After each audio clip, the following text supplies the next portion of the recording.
This is the Detroit Sports Podcast Network. Detroit is the greatest! Straight up light you on fire for a Coney dog right now.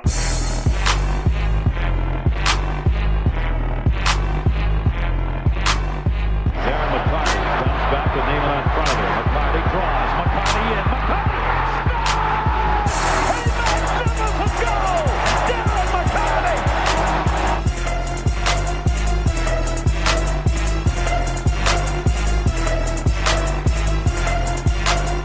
Stafford takes, throws, end zone, Calvin, touchdown, Detroit Lions!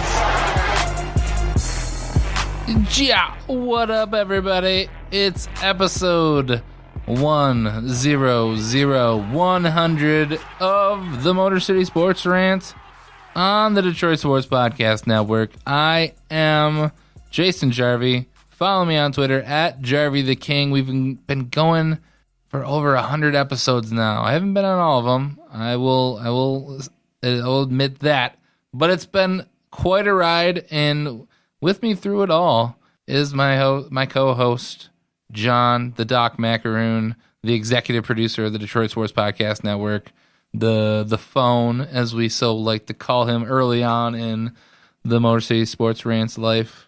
What's up?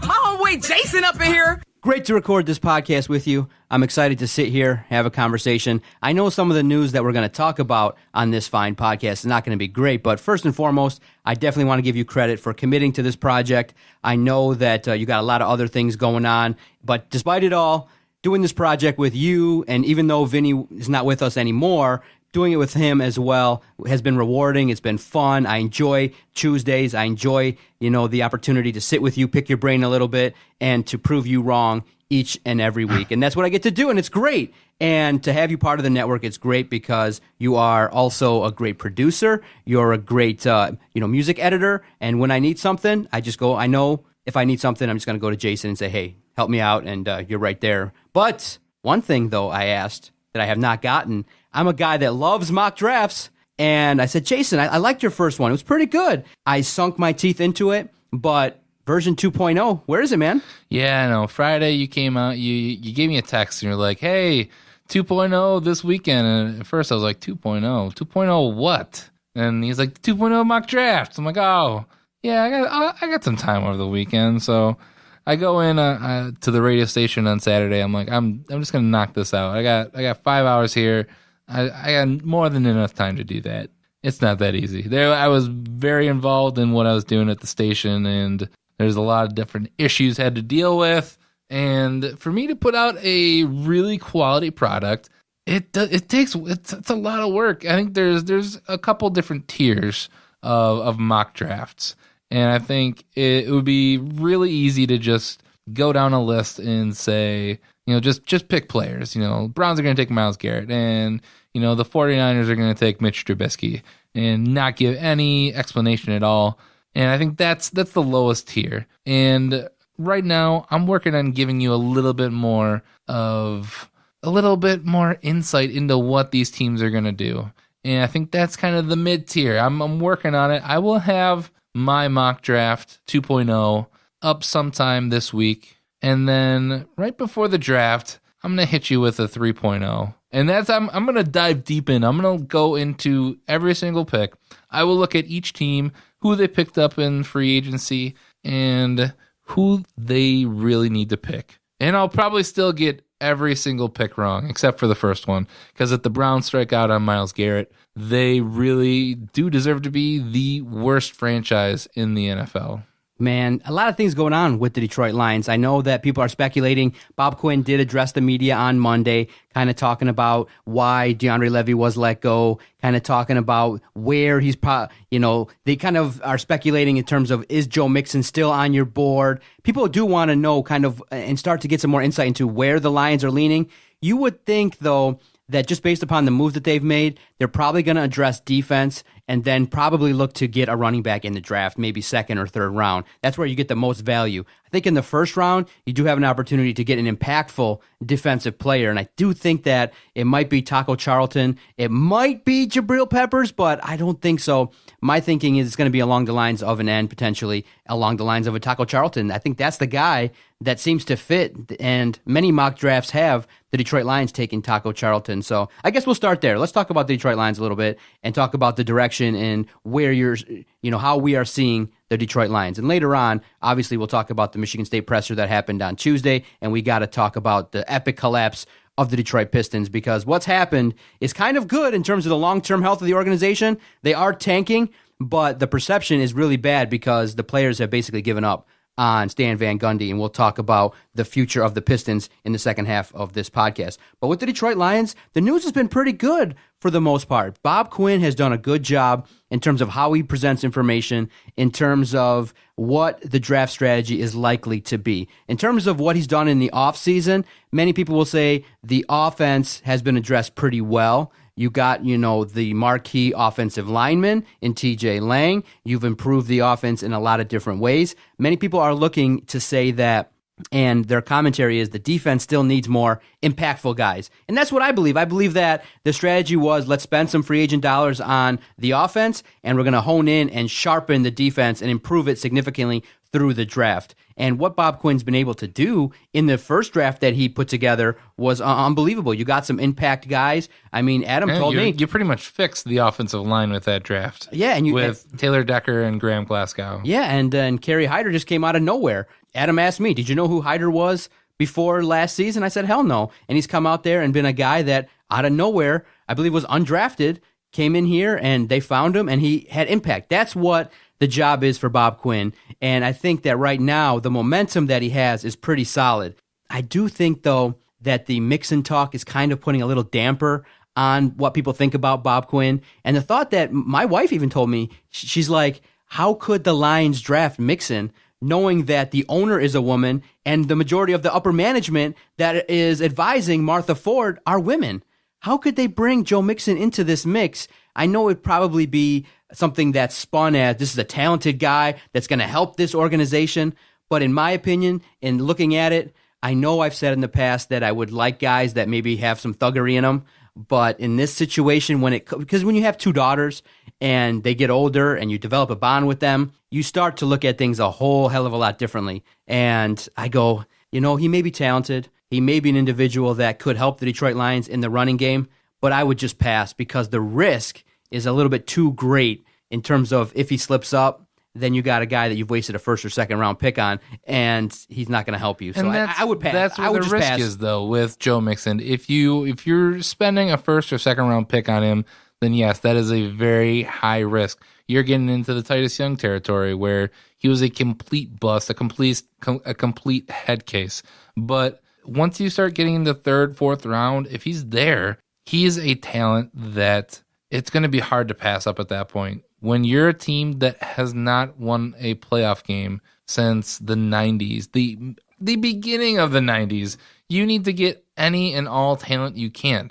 When the risk, I don't think the risk is going to be there if Joe Mixon is there in the fourth round. I'm sure somebody will take a flyer on him at some point, so he might be out of the Lions' hair. I really see the way that Bob Quinn has approached this free agency and approached this offseason is he's added a few pieces to the defensive side, not a ton, and I feel like he's almost finished the offense. I think there's some pieces he can get, and he probably looks at this draft as being able to really set this team in motion. But really, the playmaker position that you need to draft in that with those first couple picks in your draft got to be someone on defense. And depending on who's there, I think it's gonna be a handful of people. I think you can almost narrow it down to about 5 people, to at least a handful of people. I know in my first mock draft, I said Taco Charlton for the Lions, and I think it's gonna really depend on who's there, because I think if one of those really talented linebackers is there at 21, and the guys that I would target would be Hassan Reddick from Temple, Zach Cunningham from Vanderbilt, and the guy who I don't think people are talking about him yet, and I'm not sure if he's going to fall off as much as people think, but Reuben Foster from Alabama, the guy who got kicked out of the NFL Combine, if he happens to fall to 21 somehow, which I think it's a big if he falls to 21, I would love that pick, because I think he would immediately solidify your middle linebacker position for the next 5 to 7 years. Yeah. When you look at it, it's one of those things with the Detroit Lions. You go, why can't we just have a complete team? You say you got Stafford, you've basically tailored an offense around him. Maybe you need one more receiver. Maybe it's Anquan Bolden. Maybe it's somebody else. But then I look at it and I say, okay, the offense is okay, but where did they struggle in 2016? They struggled in the linebacker. If you look at the linebacker stats and the stats in the secondary, to not have any forced fumbles or interceptions from your linebacking core really is hard to do. DeAndre Levy was somebody that became more of an issue because of his lack of production. And I like the fact that he's open and honest. He didn't say that, when they asked why DeAndre Levy was released, he just came out and said that, based upon his production, it wasn't good enough. And that it was obvious. That's why he got cut. It wasn't because of his politics or whatever nonsense he was writing in the Detroit Free Press. He came out and said that DeAndre Levy's performance on the field just wasn't good enough and we can get better. And that's all we asked for. And also Bob Quinn is the beneficiary of, the Lions organization having such awful general managers and upper management that he could just do a relatively average job and it's going to look amazing. What Bob Quinn's job is going to be is to improve the overall depth of the franchise and especially on defense. So if you can get an impactful defender in the first couple rounds, I would go that route and look to get the offense rounds 4 through 7. Yeah, and really, it doesn't matter who they get at 21. The main thing that I want from my first round draft pick is for them to be able to come in day one and they're going to be a starter on my team. We shouldn't be drafting a player who needs to develop. And for any of those crazy people who think that we should draft a wide receiver or a tight end, the first round is not the place to address that issue. And really, I think it comes down to two positions that you can target on the offense or the defensive side. And on defense, it's the linebacker position. On the offense, it's the running back position. And I know a lot of people would love for Dalvin Cook or Christian McCaffrey and for the Lions to just take one of those running backs and, he's going to be the running back of the future. But neither of those, I'm going to squash that right now. Neither of those guys are every down running backs. Those are guys that they're essentially Theo Riddick and Amir Abdullah. Dalvin Cook, he's essentially Amir Abdullah 2.0. So the only way that I would be comfortable with the Lions drafting a running back in the first round is if they make a good enough deal for them that they're able to trade up and then take Leonard Fournette, because I think of the running backs who are projected in the first round, he's the only one who I can actually see starting day one, coming in and making a big enough impact on a team. Because right now, Fournette is projected on a lot of mock drafts to go 8th overall to the Carolina Panthers. And while I think it's not a need for the Panthers because they still have Jonathan Stewart as a running back, but Leonard Fournette and Cam Newton, I think that's an amazing pairing. And I think that Leonard Fournette on the Lions is something that this team hasn't had. I mean, you can go back. When was the last time we even had a bruising running back, or at least a good bruising running back? And I think you could probably go back to, and he wasn't even that good, but James Stewart. You remember James Stewart? He wasn't even that good. Would you potentially be open to a bruising running back, but who might be long in the tooth?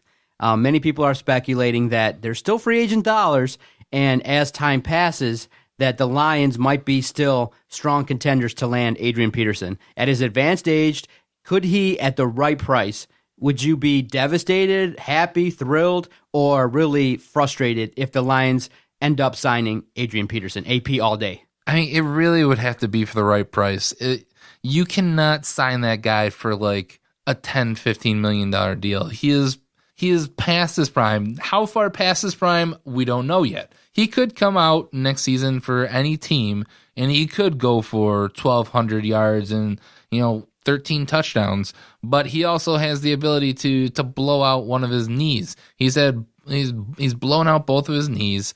So if you could get him for a relatively good price, I would be ecstatic with that. You're basically taking a risk at that point. But I think I do like the upside of Adrian Peterson. He has only less than 600 yards to go from cracking the top 10 on the all-time list. And you would imagine what numbers he would have had if he didn't have all those injuries and time off that he's had. But, look at last year. Limited to 3 games, mustered just 72 yards on 37 carries. And he missed all of 2014 with a groin issue. So that's the biggest risk is we like the idea of Adrian Peterson, the healthy version. But with the Lions, if he comes in, probably the first couple games that he's in, he's likely, there's a high chance he's going to be injured. And it stinks because we like the version of AP 6 years ago. The guy that was all-day AP that you had to have number 1 in your fantasy football league. You had to have him. If you didn't have him, he was cracking down like he was getting 150 yards and 2 touchdowns every game automatically. And he hurt a lot of people in a lot of fantasy leagues. But the question is, and it's his job to figure out, what does he have left? And what I don't want to see is some other teams that are rumored where Adrian Peterson might go.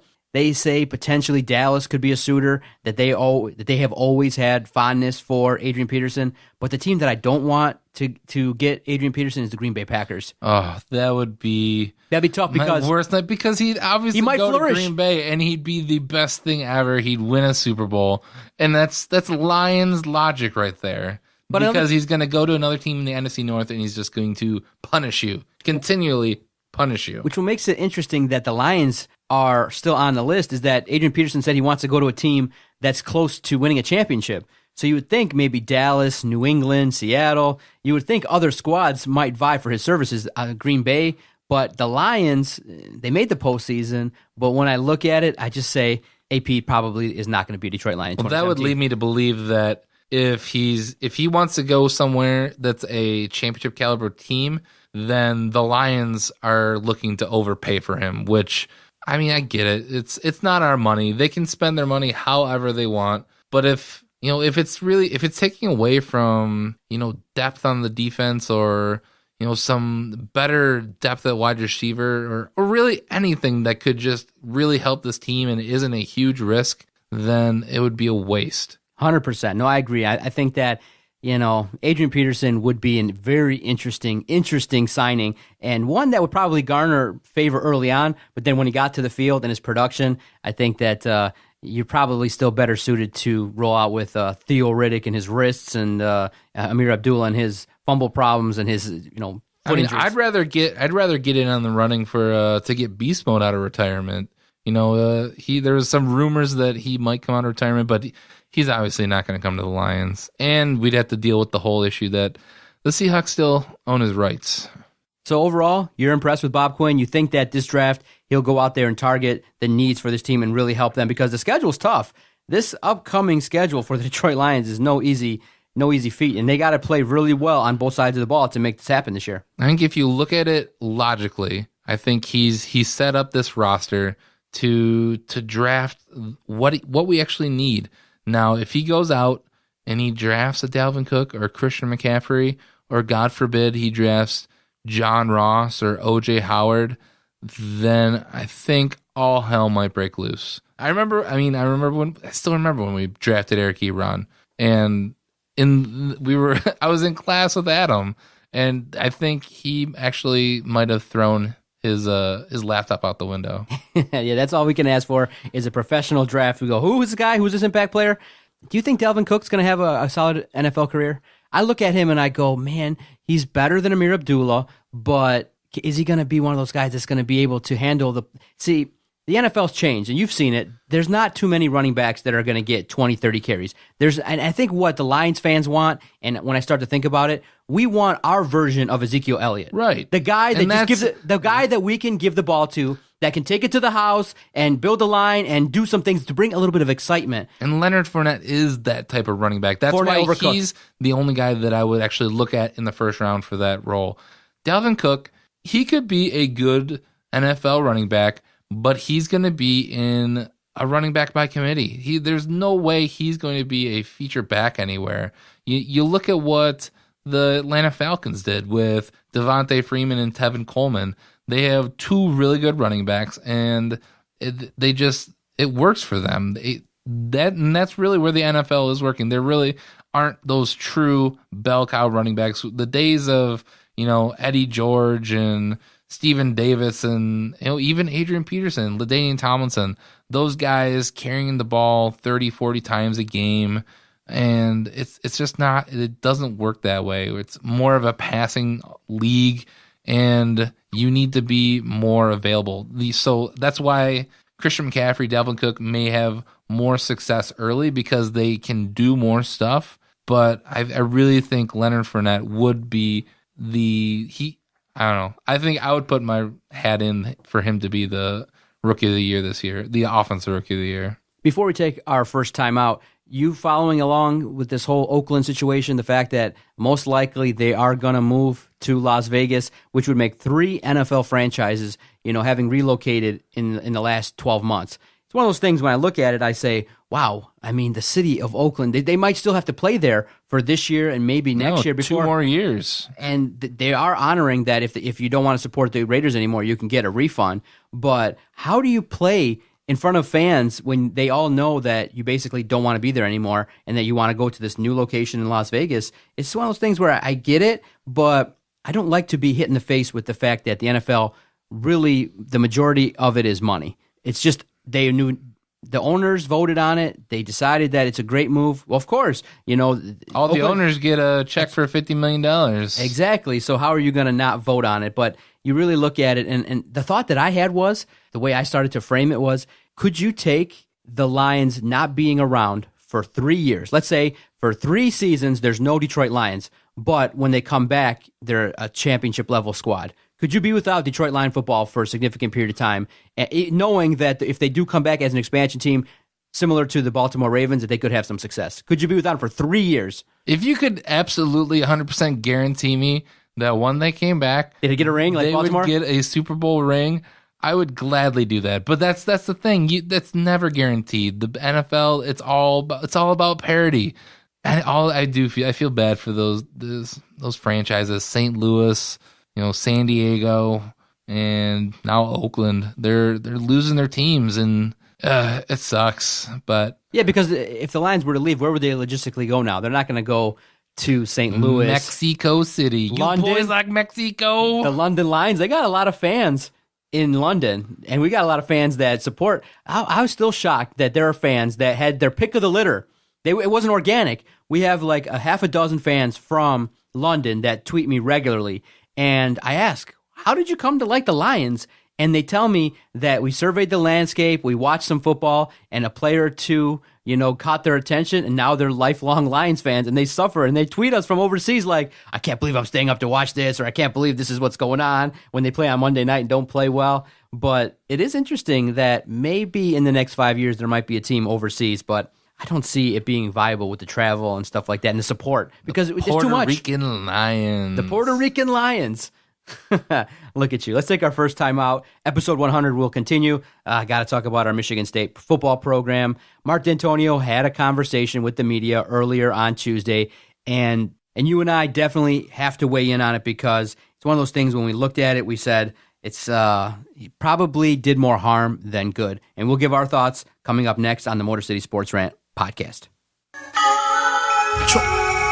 All my life, me ever have my gun, so me have to move sharp like me knife. All my life, me pray say when me get wealthy, I'm and me wife. All my life, this system force me to be a killer just like Rodney Price. All my life, no, all my life. Motor City Sports Rant, Detroit Sport Podcast Network. What was this, Jason? That is the Gorillaz, Saturn's Bars. I was just looking for some new music, because you always are like, hey, give me a song to play, and you're very demanding, John. I am demanding, but you know what came into my mind as we were taking a break here, kind of talking about what we're going to do in the next segment? I always, from time to time, just want to check in on Vinny. I know we talk about him and we complain about him so much, but I always just want to check in on him because I am curious. He told us via his awesome Facebook that he's doing a podcast. Oh, new podcast. But I'm very curious to see if he's ever going to do it. Do you think he's ever going to launch this podcast? And do you think it'll be successful in any way? I mean, I don't want to talk bad about the guy, but there's going to be some challenges he's got to work on. He will. You think he'll answer if we dial him up? We'll see. Let's give it a chat. We got to always try. Why not? He might not. He might screen his call. He might screen his call? You think he'll call back? Probably not. We'll always leave him a nice voicemail like we always do. Vinny Stubbs of Drew and Mike podcast fame.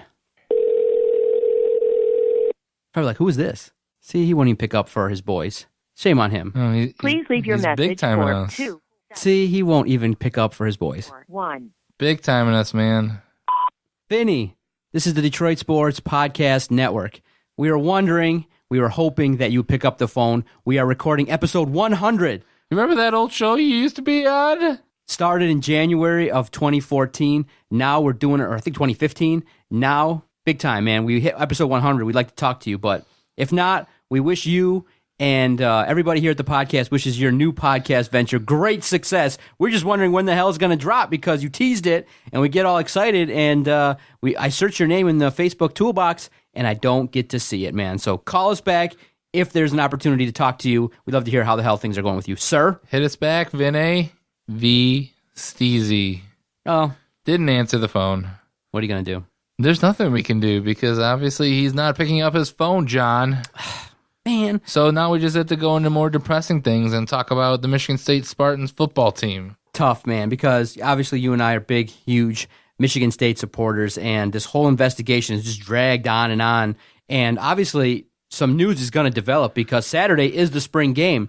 And to start, they probably should have canceled it because if you're not going to come out and give us details as to what and who is being investigated and things like that, there were a lot of things brought up in the press conference on Tuesday. And the most pressing thing, though, is that we still don't know who's being investigated, who's been suspended from the Michigan State football roster. And that means that Saturday, people are going to go to the game. It's going to be covered, and people are going to wonder what the hell is going on, who's there, who's not there. The tough part is the reporter asked Mark Dantonio, can you at least clarify if you've told us that some players are suspended, not part of this investigation? Can you at least clarify some of those guys and get them off the hook? At least say that this guy's not, I know it's double-edged because once you do that, then people can narrow it down and they know who will be suspended. But it is something where those that are not part of this are going to be lumped in and they're going to have to answer questions. But Saturday probably is going to be very interesting in terms of what's going to happen. But all in all, the press conference earlier today was something that should have happened basically from what we heard, something that could have been done the day after this came out. He said nothing. He said absolutely nothing other than, I'm trying. He basically laid out in the beginning that this is a process, that he's not going to talk about it, that the Michigan State football program is trying to be built on integrity, and that in tough times we got to figure out how to handle things. But all in all, it was disappointing, and many people lit up our Twitter page at Detroit Podcast saying he isn't saying nothing. He isn't answering any questions. Why have a press conference to come out there and have all the media there to pepper you to say absolutely nothing? Yeah, Mark Dantonio is just he's in a lose-lose situation. He's in it a bad way. If he would have came out and had this exact same press conference as soon as it happened, I think it might have had a slightly different spin. Obviously, they still would have been embroiled in this, whatever you want to call it, a scandal or whatever it is going to turn out to be. He at least would have gotten out in front of it. And by waiting so long and just there being so much uncertainty, it's piled up and it doesn't look good for him. It's tough, man, because here's the tough part is that people are waiting for Ingham County, the prosecutors, to kind of come out with it and move this along. So obviously they're still investigating. You have individuals in your program who have been suspended, and many people are wondering, and they're saying, well, where is this at? You could basically, move this along a little bit by giving a little bit of information, a little bit of insight. But if you look at it from his side, I guess he's saying that I have to protect my guys. I got to protect the program. But I feel like in a lot of situations when we talk about PR, the council, many people will say, is just get it out there, get out in front of it. And all we're doing now is speculating, we're wondering, it's still out there. and it's a story that's lingering, and I guess they are steadfast in their refusal to talk about and give any details regarding this investigation. And you and I talked about it. This is a really dark cloud over the program. And then you got what's going on over there in Michigan and their success. Though, granted, though, they've had some problems with some of their players. It might speak to a larger issue in terms of the culture now of some sports in Michigan, but this cannot be good for the future of the Michigan State program. It's really bad right now. Yeah, it's not going to help them. We talked earlier, and you asked me the question: is this going to really hurt the recruiting and hurt the program as a whole? I really honestly believe that what Michigan is doing and what they're doing over in Ann Arbor and what Jim Harbaugh is trying to create, that is the bigger or at least the bigger concern for the football program.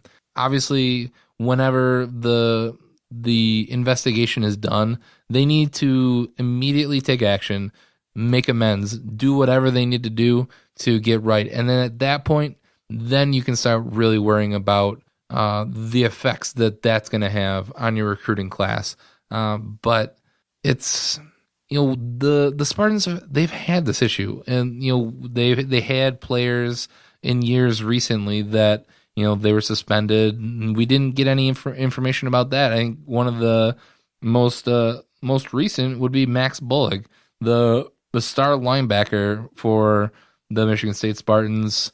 He led his team all the way through the season, and then he's not playing in arguably the biggest game of the program's career since their last Rose Bowl. I think the story might have been blown up even more had they lost the game. They ended up winning the game, so Bulla and his family kind of got off the hook. But many people do know what happened. They just are resigned to the fact that they're not going to talk about it. Many people do know. I think that reporters probably know, and people kind of do have information, but it was kept secret because there is a notion that when a kid's in college, that they try to protect them and try not to expose all their weaknesses and stuff like that. There is a fine line.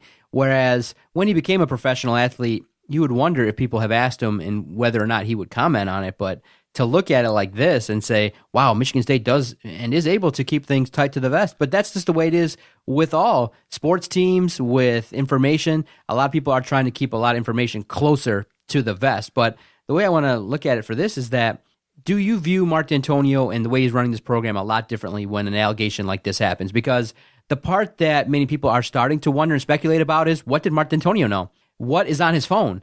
Did a coach come to him and tell him? Because now Dr. Nasser, in terms of what was going on with the U.S. Olympians and MSU and stuff like that, you saw the report. Girls are coming out and saying that MSU did some things that were probably a little bit unsavory, allegedly, saying that they tried to cover it up. So that's the part that I kind of don't want to think about and don't want to really think that Mark Dantonio, as the head football coach, would he go to that step to try to protect his football players? You don't want to think that that's what he's going to do, but if that's what comes out, then Mark Dantonio, he needs to be gone. Right. I appreciate everything he's done for this football program, but if this is in any way close to what Art Briles did, because what Art Briles did in Baylor with him, just all the documented text and everything of him trying to cover up that thing. If Mark Dantonio actively participated in covering this up, the guy, he needs to be fired. He needs to be gone. If it comes out that he had no knowledge of it, it still doesn't look good for him, because then what doesn't he know about? These are coaches that are supposed to... It's no win, because if he doesn't know, then he's running a program, he's running a ship that's very loose. Right. And I get that, with football, there are so many players on that team. So it's got to be difficult to watch every single one. And it may even be just that somebody else was trying to micromanage this. But this is something that Mark Dantonio needs to know about, and this should have been addressed earlier. See, that's the tough part, is you go, okay, well, how could a coach, oversee something like this? And then you hear about potentially what Joe Paterno knew at Penn State. And that provides context in that a legendary coach kind of had his name dragged through the mud because of the fact that he may or may not have known what was going on in terms of his football program for years. And so that's why that skepticism is always in your mind, in that I can't sit here and think right now, just talking to you, that Mark Dantonio could oversee a program like this and have players and be a part of something like this, and it's just unbelievable. And but in the end, it is something that the Michigan State program has to deal with this week. Everyone's going to talk about it. When you come out and you do have a press conference, see, the purpose of, I believe, a press conference is to kind of move the narrative more favorably in your direction or to give some information, but to come out and just say nothing inevitably makes people go, what are you hiding? What are you trying to, what are you trying to hide, or what are you trying to not let people know? But at the same time, he did reveal that they're investigating, and you can't, with the media, basically, try the case through the media. So I can understand that part of it. I just think that maybe the big mistake was the timing. You don't wait 4 weeks to have this press conference at this time. This is what you have to have the next day. Listen, this is an investigation. He said it today. I'm just the football coach. I'm just the coach of the team. He said that there's a hierarchy of command, that he has to follow it, and he's going with the AD and the university and bowing to them. But you can't wait 4 weeks to let everybody speculate, and then when you have it, then people say, okay, now he's going to tell us who's suspended, or he's going to move this along. So bad timing, and this made things worse. And that's the problem that I have, is that this press conference made things worse. I'm sitting here more antsy than I was 4 weeks ago. I would have not had it, and I would have thought that with the severity of what's happened, you don't need a spring game. So let me know if you agree with me on this point, that Spartan fans should start to get comfortable with the idea that Mark Dantonio might not be the coach here in the next, I'd say, even 2 years. I think he's done. Is he built up that enough that, I mean, what is it going to take? Because if it comes out, and obviously if it comes out and he covered stuff up, he needs to be fired. But if it comes out and it's just that he had no idea about this stuff, how long does he get? No, right away, if there's any implication of improper handling, he will be investigated, he'll be let go. But I just don't see that happening.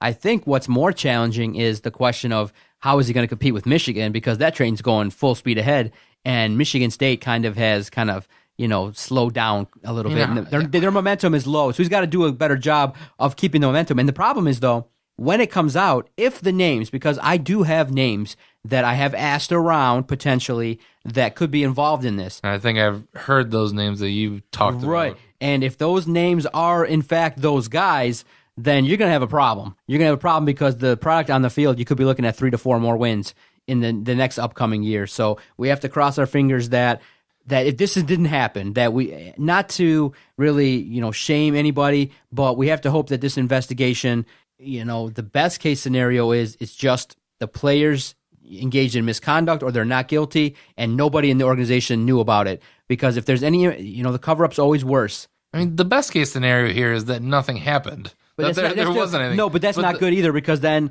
you go into that whole, why would somebody make up something like this? That's terrible. It's hard for future women too, because if a woman lies about this, then it makes it hard for future women to come out. That's why a lot of women do not come out. So this is a no-win situation. What we're talking about is the least, craptastic option here, is that they're found not guilty or nothing happens. But it's still awful. It's still awful that these last 5 months, this is what we're talking about in this offseason, when we should be talking about rebuilding a team that won 3 games, that was a national powerhouse, and 1 year is gone, poof, off the map.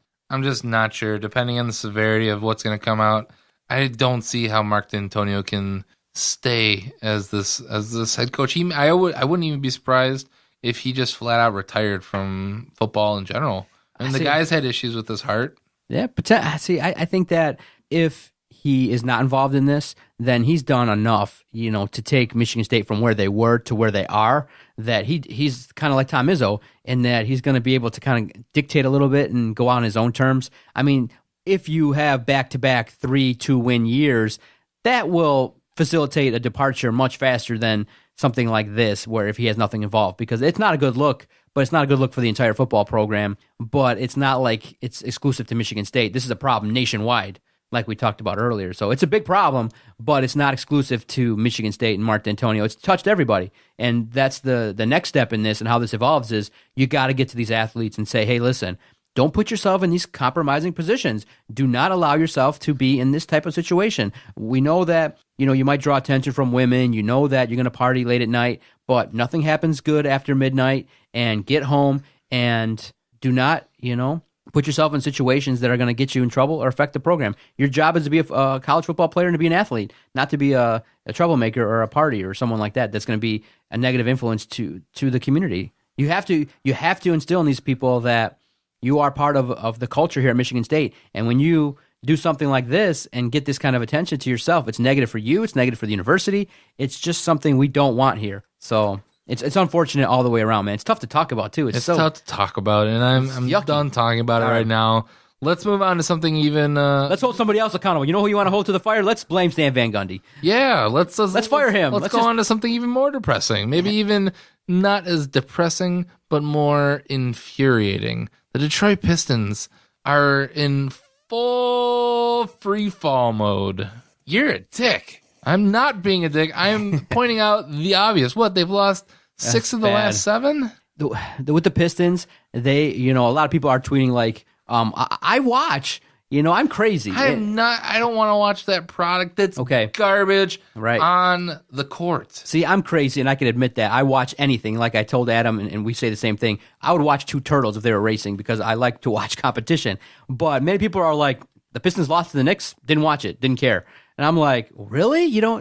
It's one of those storylines where they were not like in 12th place. They were not completely out of it. They had a chance to be in the postseason. And what has happened, though, in the last 2 weeks when they were within, when they got to 500, they completely fell apart. And it's brought up in people's minds that this is not a good team, that they're being, when your 2 marquee players are Reggie Jackson and Andre Drummond, that you can't win with this kind of group. And many people are talking like, I'm off the bandwagon. I don't really care. And tonight they play a Miami game where you have to win, and you're not going to have Reggie Jackson. A must-win game with 9 or 10 games left. It's tough to watch these games, and I get all the info I need from the box score. I look every time I see that the Pistons lose, I immediately bring up the box score and I see what quarter did they completely collapse in. And last night it was the third quarter, I think, where they scored 15, and it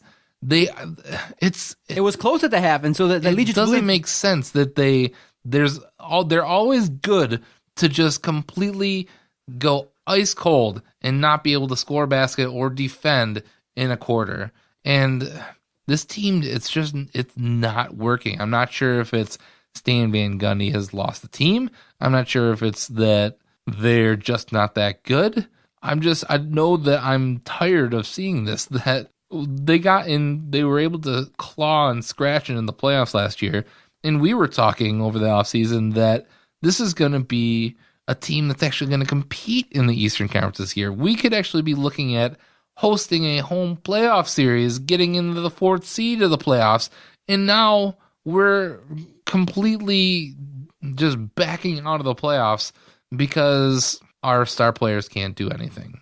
I'm in full agreement that you should shut down Reggie Jackson because I think that they want to, really kind of protect him and to really hone in on the fact that he's hurt. Now I know Reggie's not right. There's something that's hurting him, but I'm so tired of hearing that Reggie Jackson is tired. How many times do we hear in the season that, oh, Reggie Jackson, he looks tired out there? It's like a little ball of rage in me. That's like, this is the guy who's supposed to be leading your team, and he can't go an entire game. That we have to cut up his minutes. He can only go in 6-minute bursts. It's absolutely ridiculous. Well, but don't you give him credit though? He's still averaging 14 points a game, being hurt. The problem is though, he's just not good enough. Even when healthy is my thing. I think that Reggie Jackson is being paid. When healthy, he gets tired. It makes no sense. You want to say that it's his asthma. Why did we sign a guy with asthma to an $80 million contract? And as I talk about a guy with asthma, I have a coughing attack. Damn you, Reggie Jackson. You're killing me. Yeah, it's a tough situation all the way around. And many people are now starting. I think we said it too once some of the moves were made and how this team was built. I mean, we all had confidence that maybe this is this is going to be a team that could be in a 4 seed this year. But Stan Van Gundy needs to do everything he can this season to try and get something for Reggie Jackson and possibly even move Andre Drummond. Yeah, you have to. But who's going to take on Reggie Jackson's contract with that money and what he's got to offer? Nothing. He has nothing. He's got nothing to offer. Then he's done it before with Josh Smith. He outright just dropped the guy. I think if we can go into the draft and get one of those solid point guard, talents, I would rather roll with that. Whether it's De'Aaron Fox from Kentucky, or maybe we somehow get into the lottery and you can Miles Bridges. You can. I don't know. I want Lonzo Ball. I'm not even a huge Lonzo Ball fan. I think it would be a gigantic headache with that stupid father of his.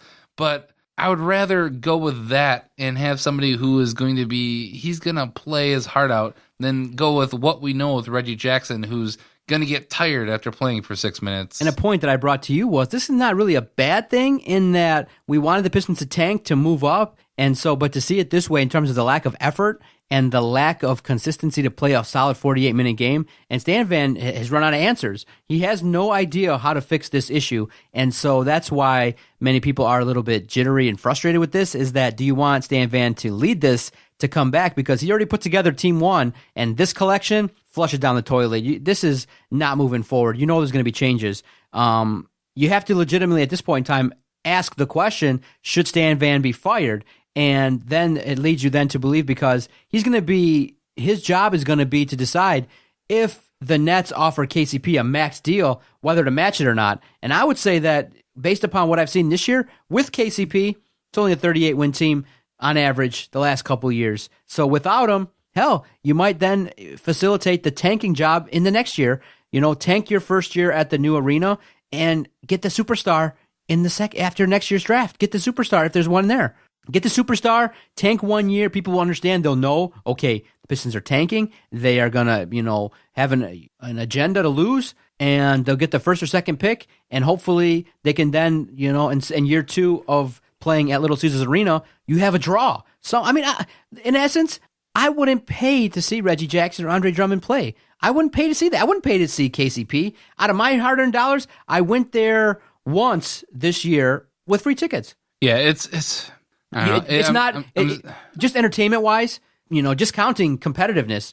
Entertainment-wise, it's not a good team, and it's not marketable. It's not a team that I would take money out of my pocket, even $15 to go. I wouldn't see it because they don't play with full effort. They don't play fundamentally sound basketball, and that's surprising at this point in time in the season that they got worse. Yeah, it just doesn't make sense. I feel like last season they actually put in the effort. Reggie Jackson was Mr. Fourth Quarter, and this just isn't the team that Stan Van Gundy is going to succeed with. The way that he coaches, he needs a specific type of player. He needs guys who can shoot from the perimeter and actually hit knockdown shots and not go ice cold for stretches of a time. And they need a big man who's going to be productive on both sides of the court. And it just doesn't seem like we have any of those. Andre Drummond, yeah, he can scoop up 20 rebounds, but he also is completely unreliable for the last 5 minutes of the game. None of our shooters really are absolutely consistent. We don't have any of those KCP, Marcus Morris, Tobias Harris.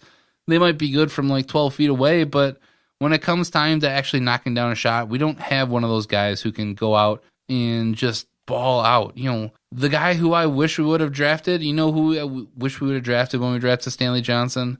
Devin Booker. Oh, you brought up and I was wondering if you were going to bring that Devin up. Booker went out in a game that they lost and scored 70 points. Yeah. Now, Devin Booker. Even if we lost, I would still be happy that I have a guy who can, at any given night, just go off and get hot. We don't have anybody like that. We don't have anybody who can get hot. I think the guy... Stanley Johnson can get hot, can he? Hot on the bench, keep the seat warm.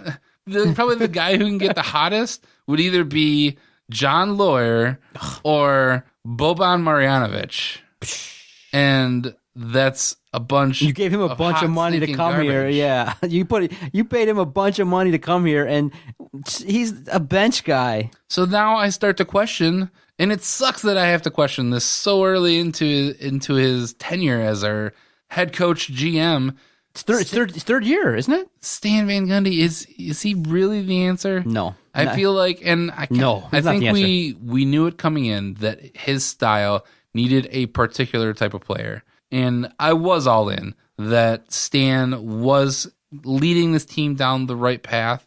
Now it's completely on shaky ground. It's a bad look when you extend guys and you give them big time money and they regress. Andre Drummond flat out is not committed to being a winning basketball player. He should not have regressed this much. His free throw percentage has gotten worse, I believe. It's not as good, or at least in the last stretch of games, I know it's been horrible to watch. And game in, game out, you look at it and you say that this team with those two guys as leaders, there might be some infighting going on in that locker room. Really, Marcus Morris is an effort guy. That's a guy that comes and tries to bring it, but he's sitting back going, "What the hell are we doing?" Not even bringing the effort night in, night out. What the hell are they doing? Are any of these starters on our team?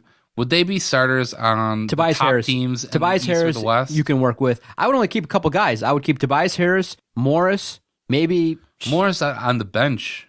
Maybe you keep Stanley Johnson and develop him, but everyone else, you start over.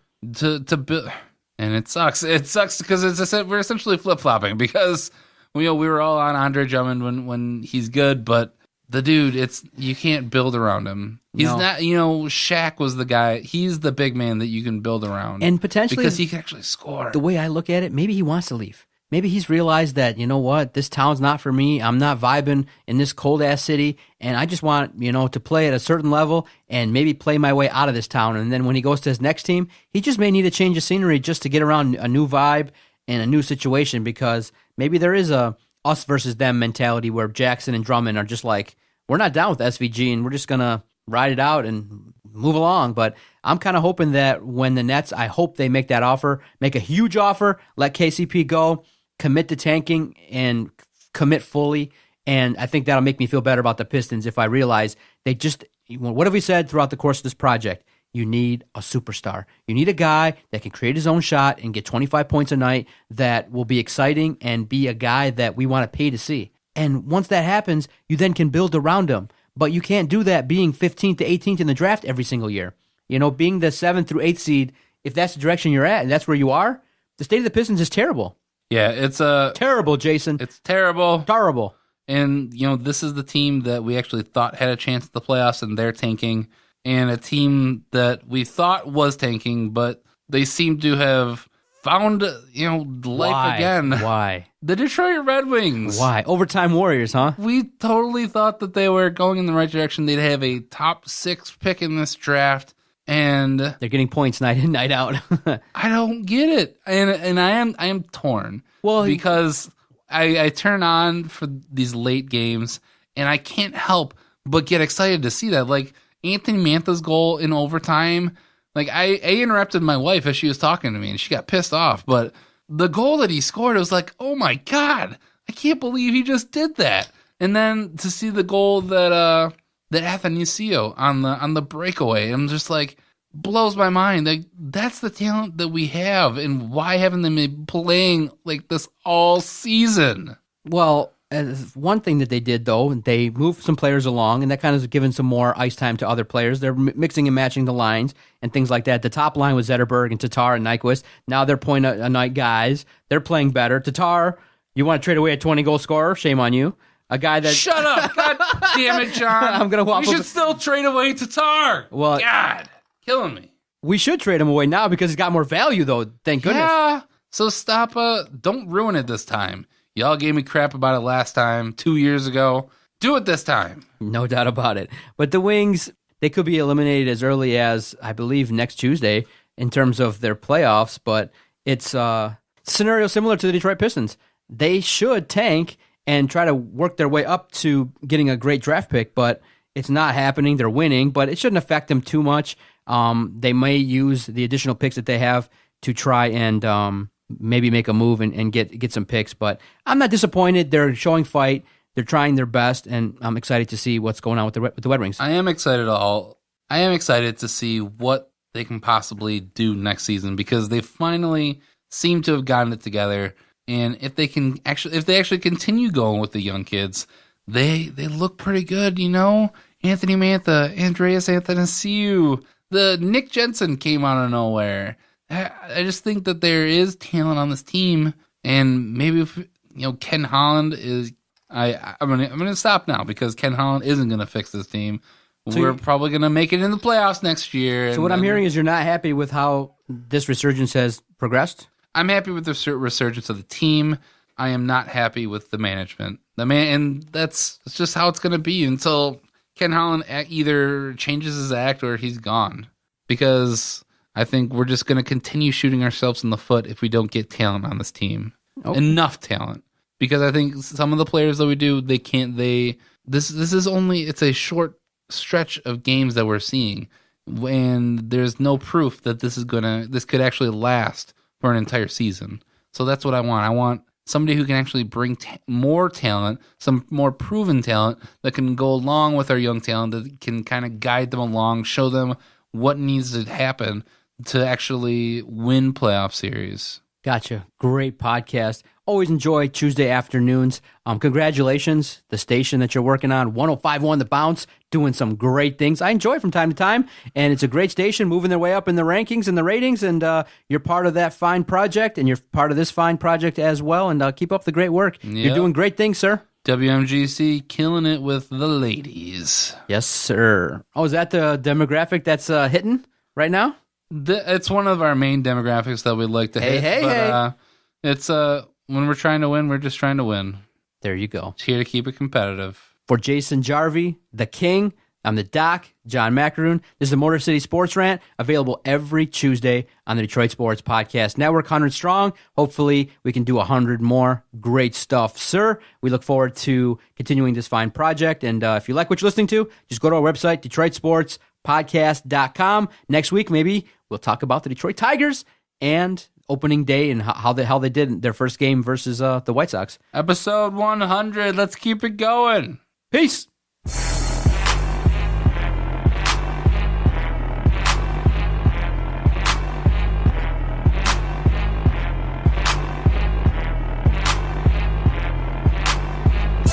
Okay, nice idiot. F you. Bye-bye.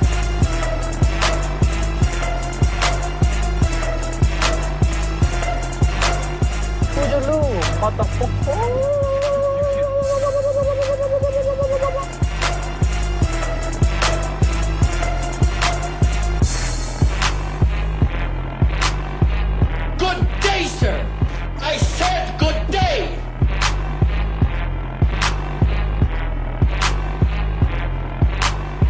All right. Take care now. Bye-bye then. Loser.